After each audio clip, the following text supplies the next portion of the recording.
বল বাবাই আমি খাবো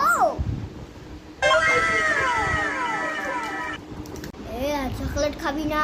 মাকে রাখবো মানে চলো একটু মাঠে গিয়ে চলে তাহলে সাইকেল চালাতে যেতে হবে না মানে চলো না গেটে মাছ ধরি যাবি আমার মাকে রাখবো আমি রিয়া রিয়া রিয়া রিয়া ডাকছেন মা আমার জ্বালাতন করছে ধোঁয়া দে তো একে জ্বালাচ্ছিস কেন মারবো কার বলতেন না একটুও ধৈর্য নেই কিছু হলেই বাচ্চাকে মারে আর কাঁদে না শোনা আর কাঁদে না যা বাবা কি হলো বাবা